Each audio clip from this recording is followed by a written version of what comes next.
Episode number 35, Ironman Texas with the winner, Matt Hanson. Welcome to the Pursuit of the Perfect Race. I'm Coach Terry Wilson, and with each episode, I bring stories of athletes to you that share their experiences at races in order for you to learn how to have your perfect race. We will hear stories from athletes of all ages, abilities, and races of all distances. So regardless of where you fit in, there's something in it for you. Thanks for spending some time with me today. Now let the pursuit begin.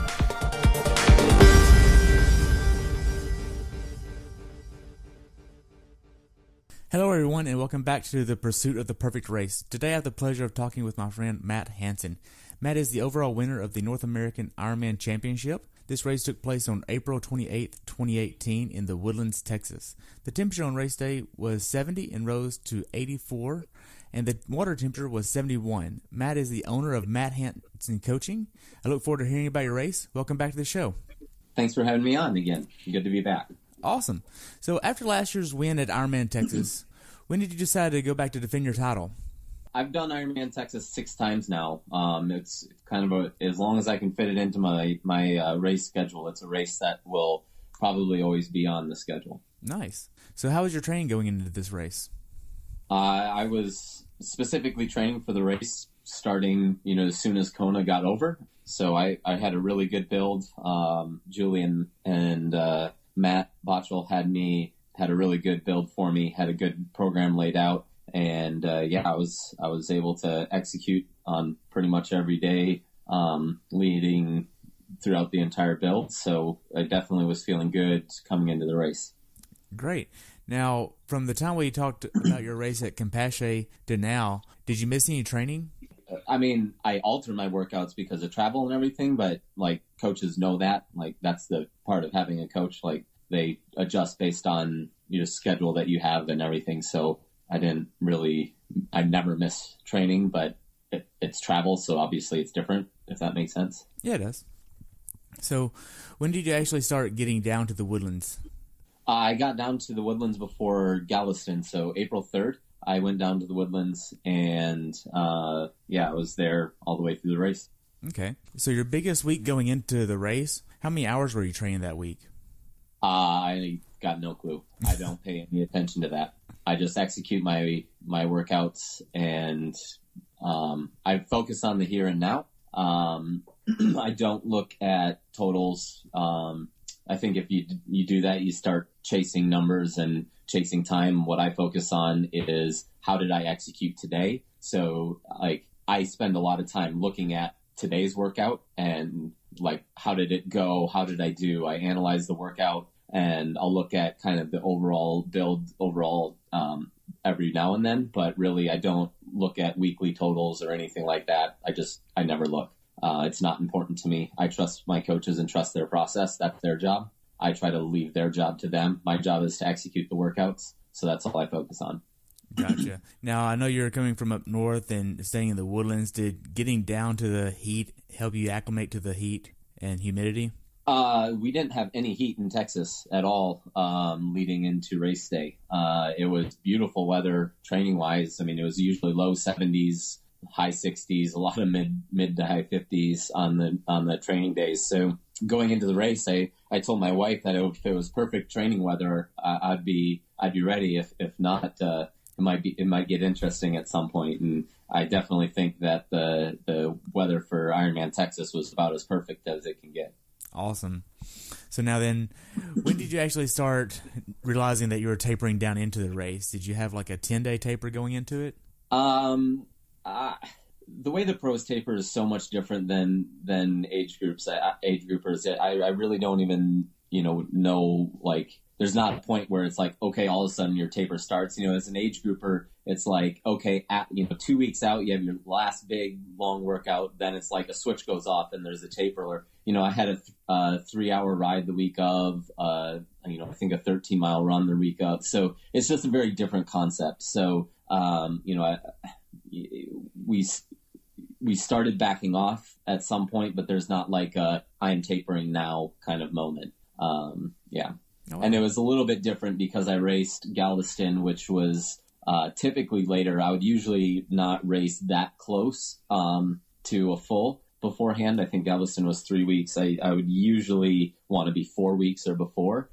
So that meant after I took 2 days to recover from Galveston, so I had to push everything back. And so it's just, a very different than the traditional age group concept of taper, I guess. Gotcha. So now then you got to the Woodlands on April 8th right after Galveston rather. When did you actually go to the area to check in?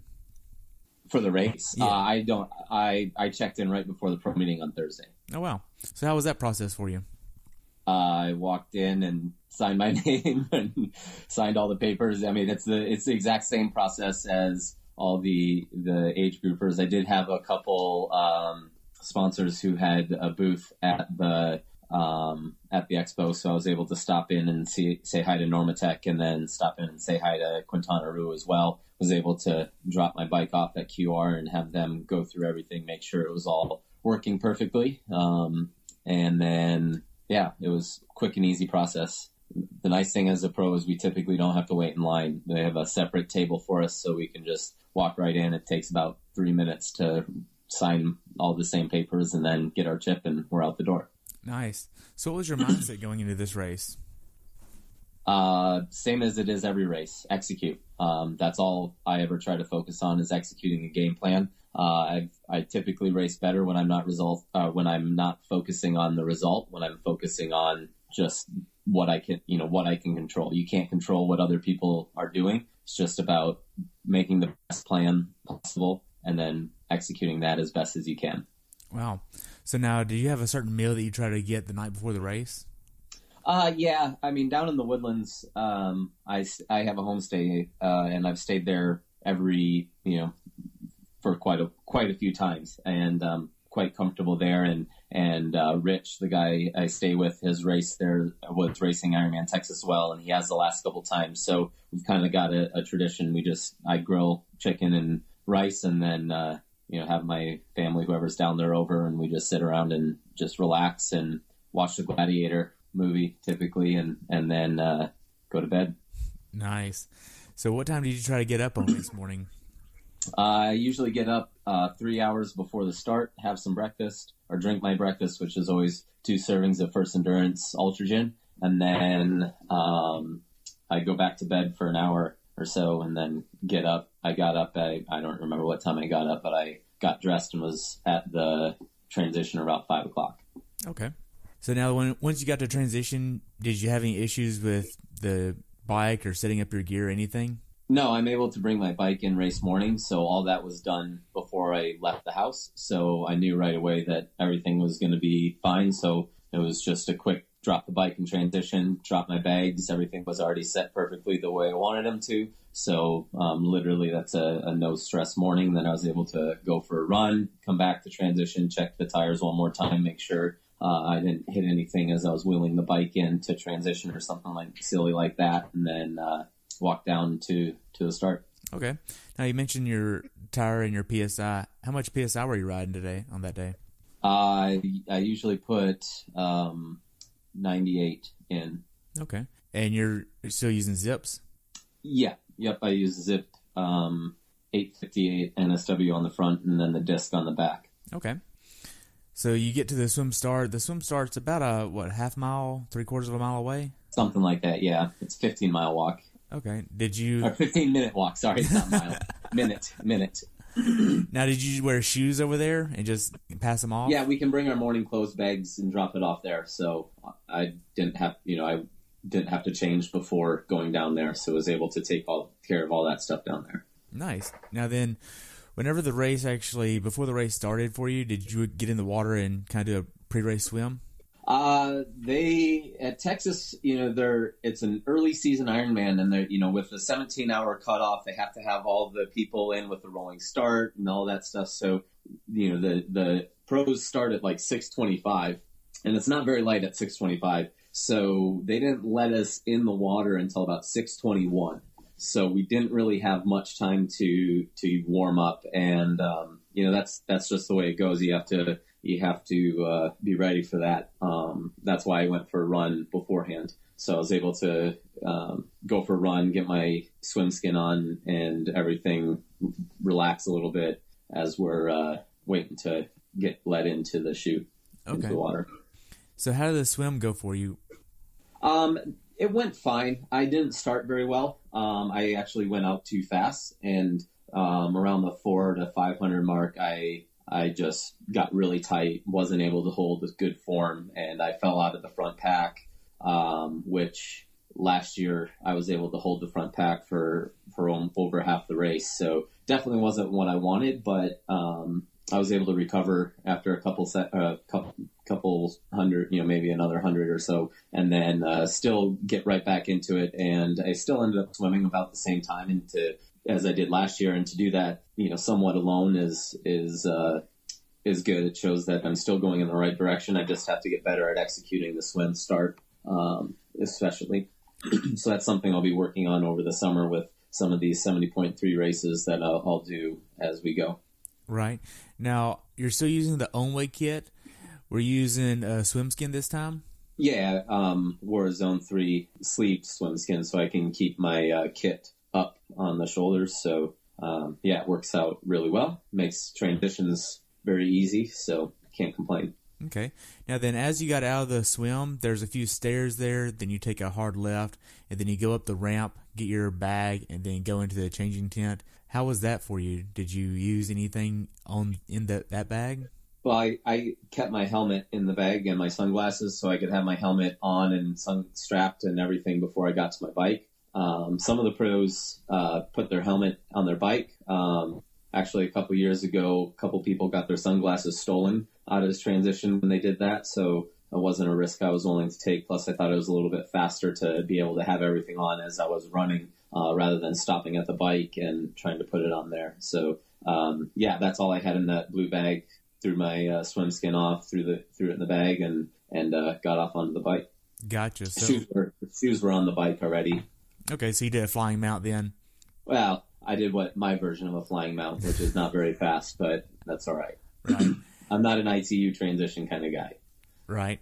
Now then, this year, there's a little step that you go from the grass in transition up onto the concrete and then down the other side. This year, they added ramps to that. Did you even notice that? I think they've always had a ramp. Okay. I've never noticed it not being a ramp before, so I didn't notice any difference this year. Okay. So how did the first few miles of the bike ride go for you?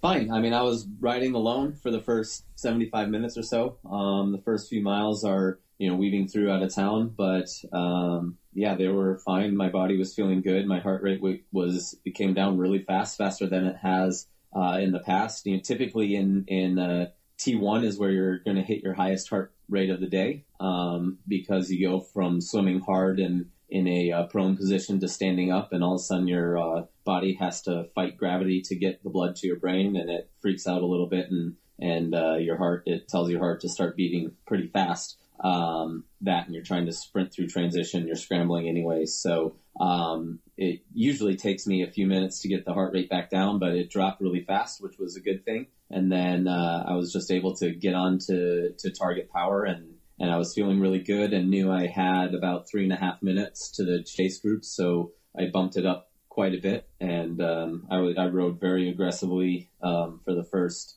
hour and 15 minutes, almost the same power as I held at Galveston for the entire race. And I was comfortable doing that because we had trained to do that type of thing if needed. And then also the weather was staying cooler. So, I could make a little bit more of an aggressive decision early on, catch the group as soon as I could, and then make sure that none of them were getting away. Gotcha. I was volunteering for this race, and I saw one lone pro come in and leave, and then probably a minute and a half to 2 minutes after him, a massive rush of like 12 to 14 came through.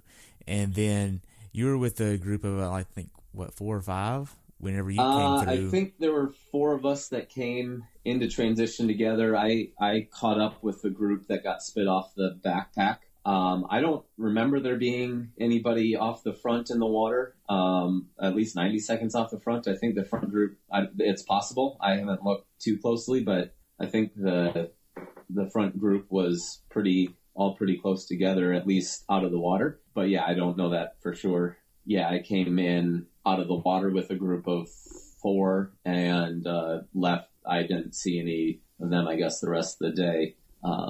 Yeah. Okay. Now, on the first few miles, there's a few rough patches there on some of the bad roads. How was that? I didn't notice any issue. There's really only one quarter-mile stretch that is anything beyond just like a single bump or a couple potholes here and there. There's one little stretch that was marked really well, but that you definitely had to make sure you were paying very close attention. Otherwise, you could get caught with launching a bottle or something like that and get a stupid or a preventable 1 minute penalty that way. But the roads for compared to any other race that I've done, this has got the best road surfaces by far. Right. Now, did you have a nutrition plan for the bike? Yeah, I actually did a little bit different than I've done in the past. Typically, I just use All First Endurance EFS Pro. I targeted the same calorie target that I always do, but since it was a little bit cooler, I took in a little bit less water. Usually I'd be about 3 bottles an hour. This time I was about 2 1/4. And then some of the calories came from just standard EFS and liquid shot instead of all EFS Pro. Okay. Now, were you trying to hit a certain cadence on the bike? No, I just go by what feels comfortable. I think your training will kind of dictate what cadence you end up riding. So I don't even look at cadence, I guess. I don't have it on my screen typically. So. Okay, so you're just going off of power then and RPE?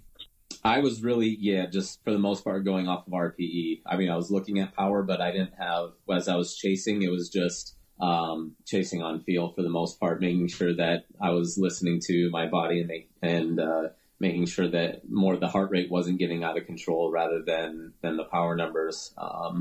Sometimes I train very strictly with power, but in the race, you've got to race with the circumstances, it's very different than the age group race. With the age group race, you typically are going to be sitting at the power numbers that you want to sit at and just try to stay there all day long. There's a lot of tactics that go into play here in the pro field that you have to use that to kind of dictate the day a little bit as well. Gotcha. Now, do you use the 1 to 10 RPE scale? I don't ever quantify it. I just say, I feel like I should in a Ironman effort. Okay. So now then, there's a special needs for the bike. Did you use that? I didn't. Nope. I had all the calories that I needed on the bike. I did have a bottle there in case I launched it, but no, I don't. It's if you're in a group and especially here, the special needs is on the second loop, and that can be quite a big cluster when you've got the age groupers that are supposed to ride to the right, and then we're supposed to cut in farther to the right to get our special needs bag. It just creates a lot of speed differential and traffic issues, which can be causes of crashes and things like that. So I tried to be completely calorie sufficient on the bike and just get what I need to out of aid stations. But like I said, there's that one rough patch that you could have lost a bottle. So I had one in there as a just in case. Okay. So did you see any of these draft packs on the course? Yeah, I mean, of course I did. I had to pass them. But it is what it is. Obviously this race is getting a huge black eye and everybody's blaming Ironman for it. But at the end of the day, Ironman doesn't make people cheat. People made themselves cheat. It's an integrity thing, right? The definition of integrity or one of the definitions of integrity is doing the right thing when nobody's watching. And what was out there was a lot of not riding by that standard. So, the ones that it hurts is themselves. Obviously people have made a huge issue about it, and it's a shame that it's because of that, or that it's come to that. There's been a lot of great stories that have been overshadowed because of that. And, that's frustrating. Right. I volunteered, and whenever I saw the officials come back to the transition area, they weren't that happy. But one of my concerns as soon as they came back was, I wonder if we need more medical staff on standby because of this. And from my experience at Transition working there, I think I counted a total of 48 wrecks total, 15 confirmed to the ER. I mean, it's just a lot. It was more than I've ever seen before. Yep. I mean, I think one of them was a big wreck all at once, from what I've heard. I don't know this for a fact, but I heard there was like a 20 bike wreck all at one point. Wow. But, that's kind of, the issue when the rules are there not just for fairness, it's also for safety. If you're riding at the appropriate distance back, you have time to react. When you try to sit in the aero position, when you're not having your hands on the brakes and riding the peloton, that just screams disaster.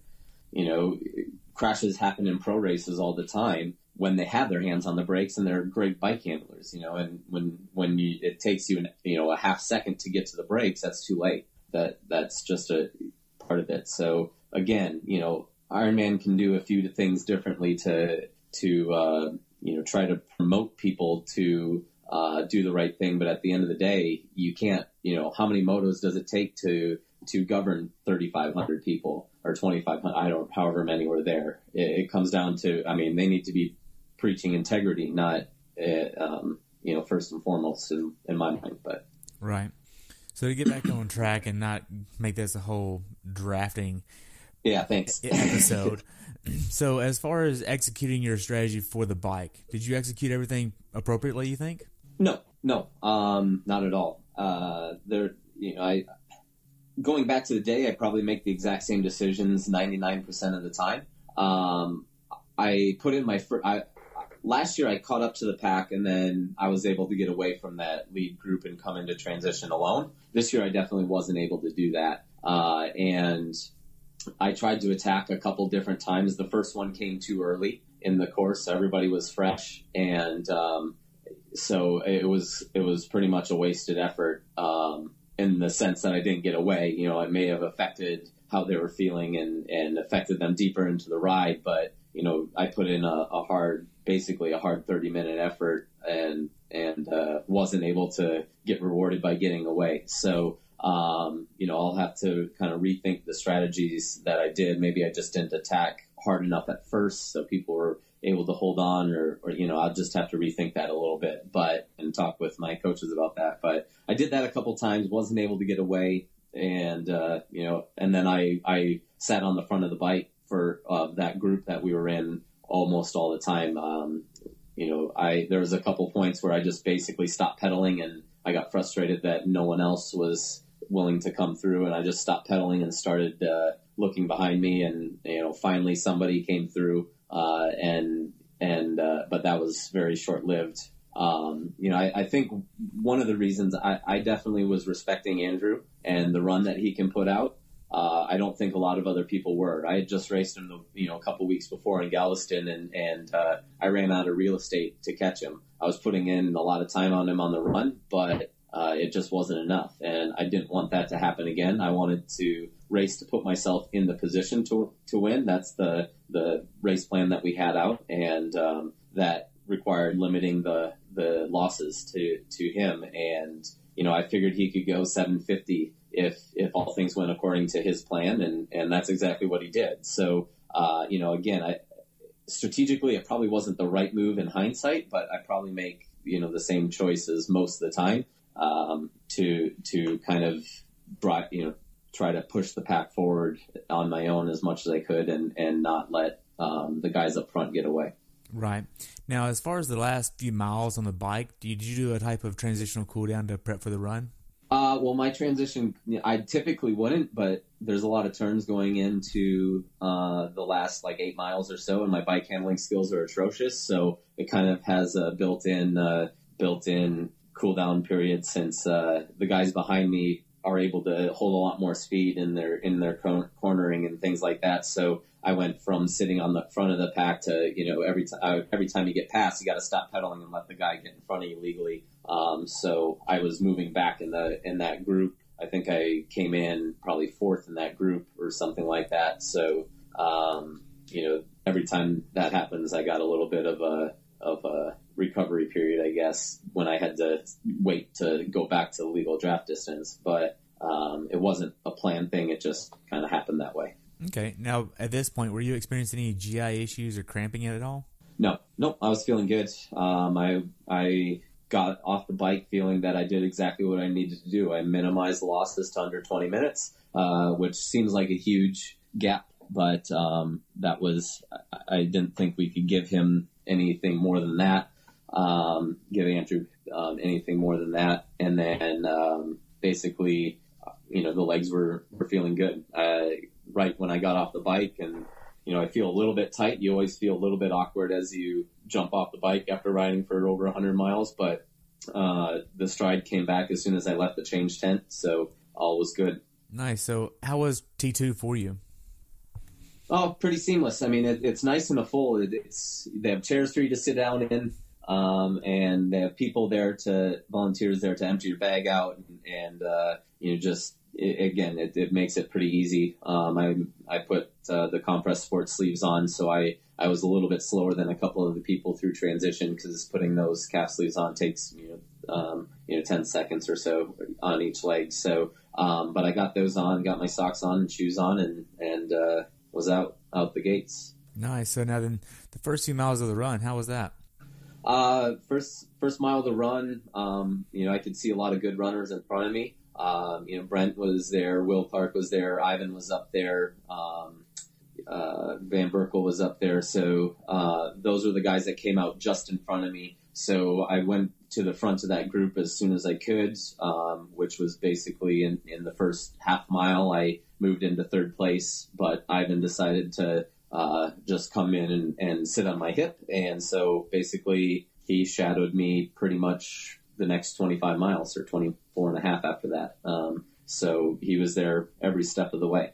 Okay. Now this is a 3-loop course.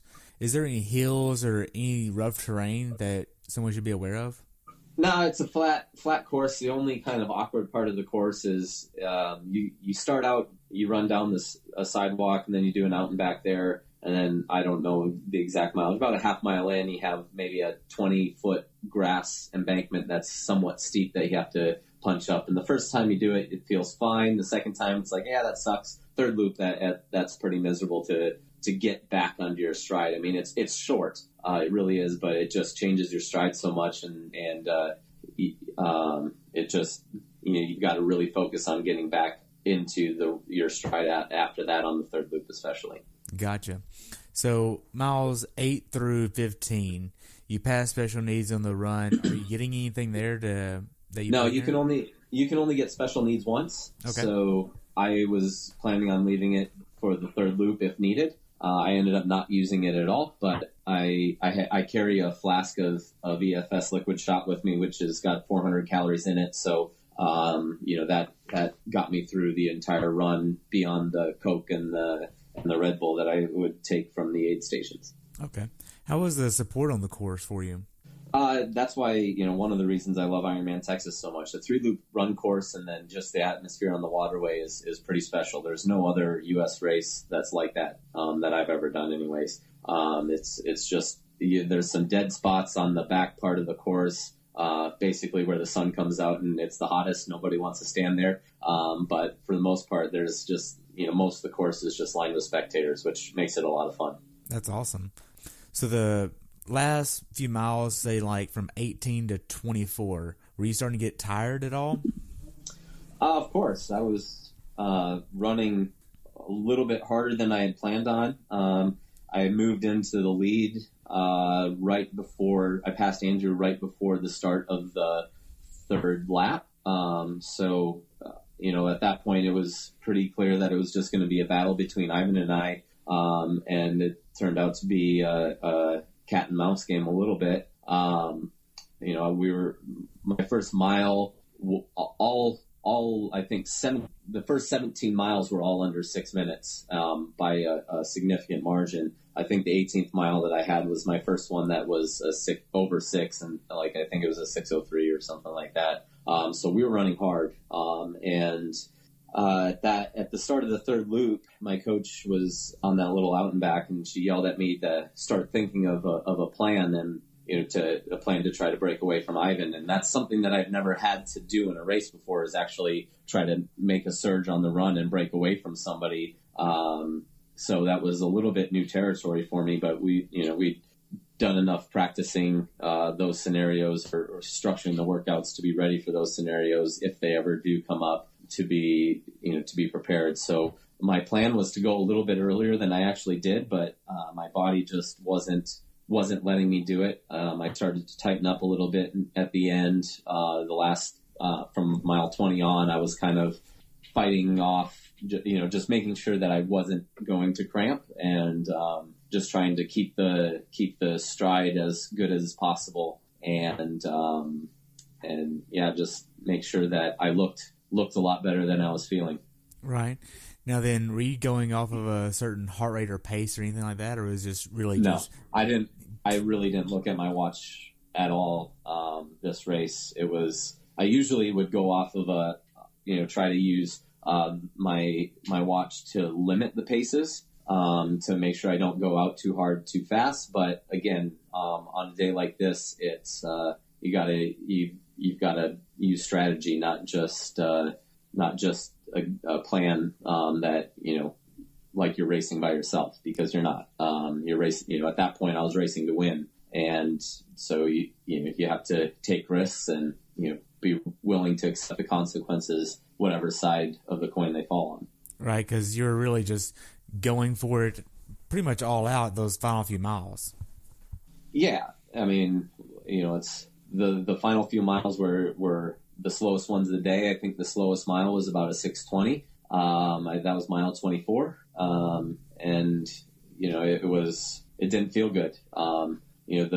The first miles of the day felt effortless at 5:40s, and that 6:20 was a fight every step of the way. But thankfully I was able to get some salt in before the aid station at mile 24. Got some water in, got some cola in, and started feeling good as I crossed the bridge before taking the last left turn onto the opposite side of the waterway. And there's a little downhill section there, and after I wasn't able to put in any surges before in the miles between 20 and 24, I kind of made up the mind that that was the point to go, and so that's where I did, and thankfully was able to get a bit of a gap. Nice. So how big of a gap were you able to get from him?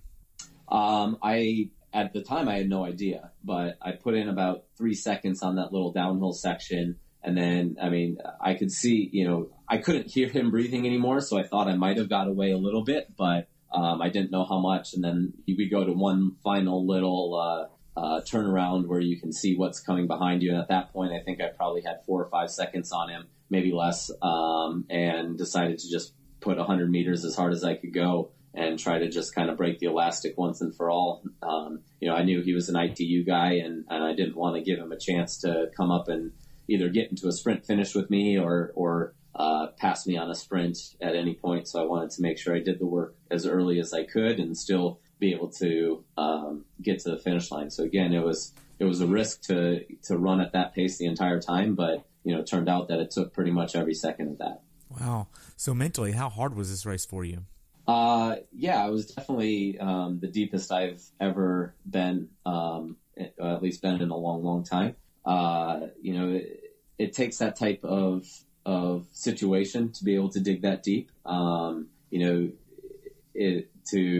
I definitely wasn't planning on running, a 234, 234 and a half by any means. I thought that I could run under 240. I definitely was really happy with my fitness, and the weather was going to be perfect. But I had to make sure that everything was good enough to get me to the finish line, I guess. Right. Now, the final 800 yards of the race, you do a last little loop back before you get to the finish. How was that for you? It was good. That was, but at that point I still hadn't convinced myself that I had won yet. I hadn't let myself relax at all.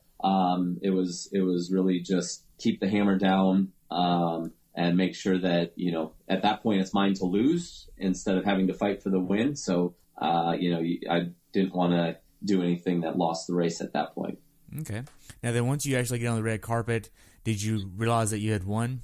Yeah, I mean, you get the last little bit, you go take a right, you run down the hill, and then you turn around, you can see what's coming back at you there to go up the hill to the finish line. So the last 200 meters that I knew that there was really nothing I could do at that point to screw it up, aside from just like stopping completely. So I think I couldn't see Ivan coming through, so I knew it was pretty much done. But that was also the first time that I could see the clock and see what the time was going to be. I'd never look at overall times, or at least on the run, I don't look at the run time as I'm running. I just kind of, again, stay focused on the here and now. So that was the first time that I saw that I could go under 7:40, and so that was a little bit of motivation to hightail it in. All of a sudden I started feeling really good there for a couple seconds, so was able to get to the finish line faster. Right.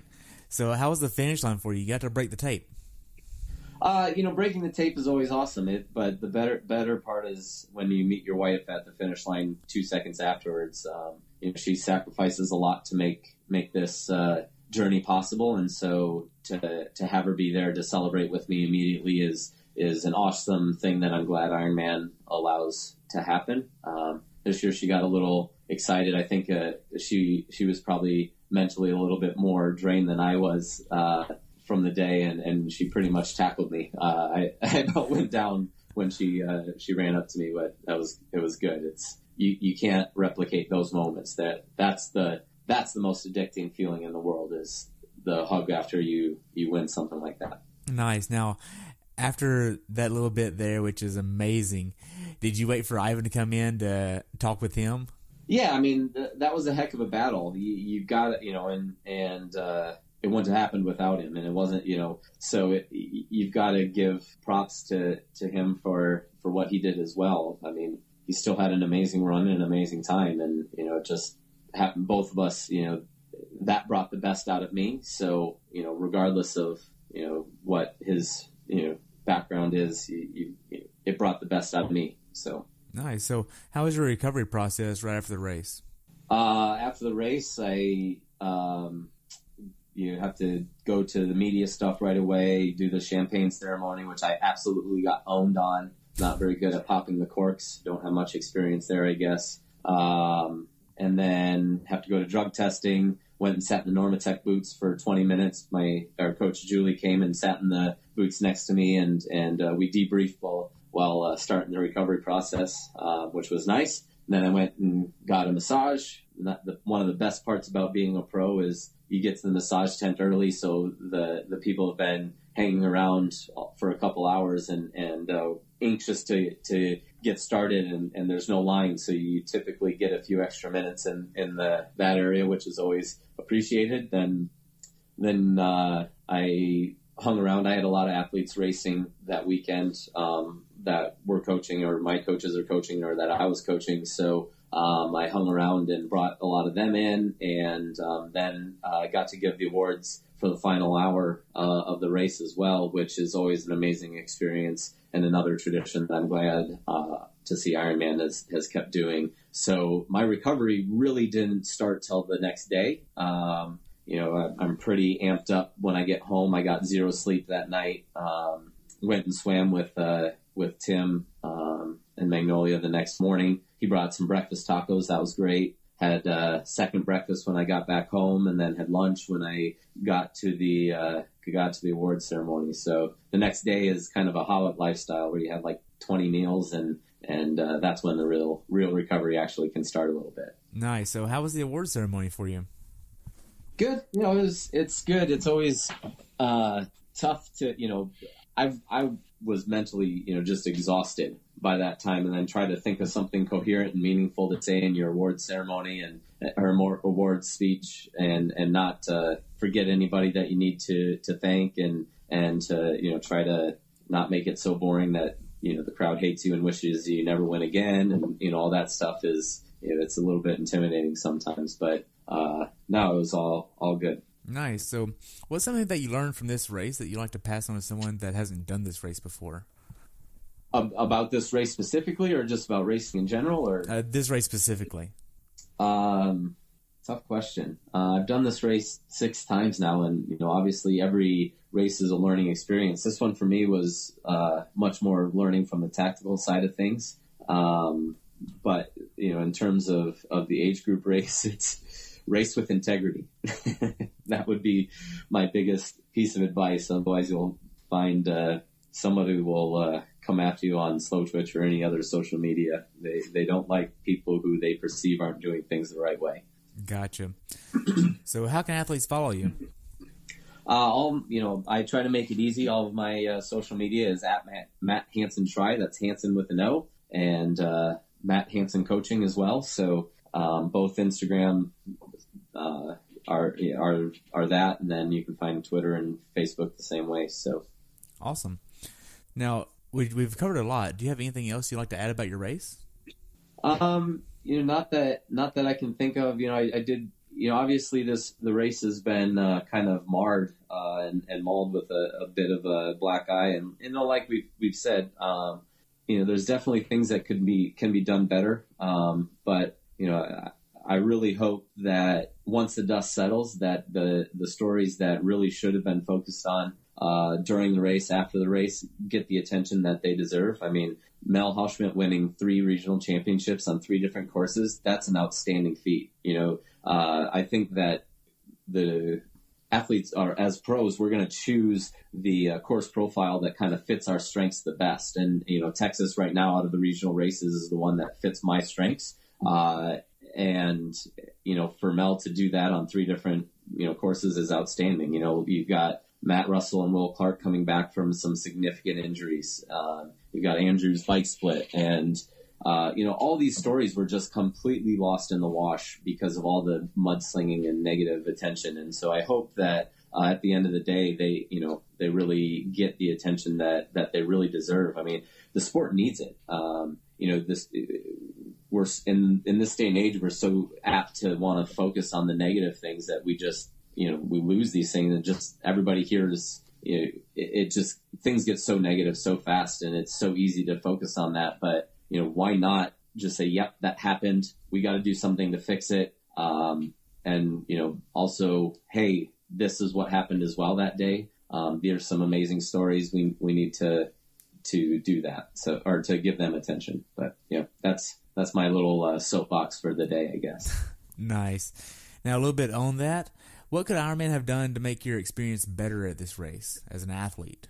As an athlete, I would have loved for the coverage to be better. When I was there in 15 and 16, they had cameras. It was great for me in 15 to have a camera there when I had a good lead for a good portion of the day. Sucked for me in 2016 when I, moved into third, and then shortly after decided to lie on the side of the road for 20 minutes or so with hugging a 2-liter bottle of Coke, wondering where the heck I was. There was a camera right there. But man, I think if people could have seen that battle between Ivan and I and seen what was going on the bike course with the pro men and the pro women, and then also visualize what happened on the that's how all these things can be addressed. Everything else is just speculation, right?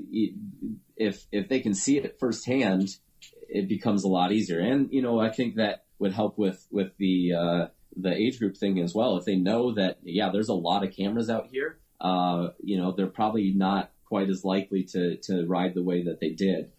So I think that coverage would have been nice. It's a little bit biased because I had a good day and or self-serving, I guess, because I had a good day, and a lot of people unfortunately didn't get to just see that race unfold. But there hasn't been many races in recent history where 2 people have run step by step for that long. So that would have been a good thing for the sport. It would have brought popularity to the sport, which, especially for the pros, that's what we need. We need to, as pros, we need to be doing a better job of trying to take control and make sure the sport is growing and people are getting the head-to-head competitions that they want to see. Otherwise, it just goes away. Right. But when those things do happen, we need them to be seen and recognized. Otherwise, no one knows, and they're left just complaining about age group drafting. Right. I mean, that's like the Ironman Chattanooga 2015 finish line where there were 3 pros within 8 seconds. Yeah, I mean, that was a heck of a battle, this is a regional championship race. They had great coverage for South Africa. I understand the limitations, especially on the bike course with this one, but I come from a education background, worked at a university, so I'm again thinking a bit out of the box here, but it shouldn't have been too hard to even just go to one of the local universities in the media department and say, hey, we'll make a small donation to give your students a bunch of experience, get them out, and just let them, have a great resume booster, it helps both sides, so there's ways to do it and make it still economically feasible for Ironman, I think. But, again, I'm a bit self-serving there on that one. Right. So what's next for you? I'm taking this week fairly light. I got out and just got my first Iowa outdoor ride of the year on my TT bike, which was nice. Got caught in the rain, which wasn't so nice. But yeah, I'm slowly getting back into a normal routine. Been swimming this week a little bit. I'll go and race Chattanooga 70.3 in 2.5 weeks now, I guess. Quintana Roo is there. They're housed there. So that'll be great to do a race on kind of their turf and do some fun media things with them. Then I'll go back to Coeur d'Alene. I won that one last year. And so I'll go out there and just try to put together a good race there. My sister's doing Ironman Boulder, so I'll go out there and train for a week before and a week after that race and get to watch her and support her. Then I'm going to take a week off. My wife is racing in Challenge Roth in Germany, so I'm going to go and be her Sherpa, switch duties for the day, and then eat some German food and see some German sights after that before coming home and starting the final build in Tacoma. Nice. So was this the perfect race for you? I made some mistakes. From a physical standpoint, I couldn't have been better prepared with where I'm at now. Does that mean that I'm happy and content and I'm just going to try to live off this fitness moving forward? No. But from a physical standpoint, I had the best build that I possibly could have, and I was as prepared for this race as I could be. There's still some things that I can continue to work on and continue to clean up. So, no, I'm not going to call it the perfect race. But I'm really happy with it, with how it went out, and I look forward to just seeing how I can better the performance relative to the competition moving forward. Awesome. So I have one more question, really, and so I already know what your definition of a perfect race is from last time, and that's why I asked you, was this a perfect race? But now then, what sacrifice was the most difficult for you to make in order to make you the best?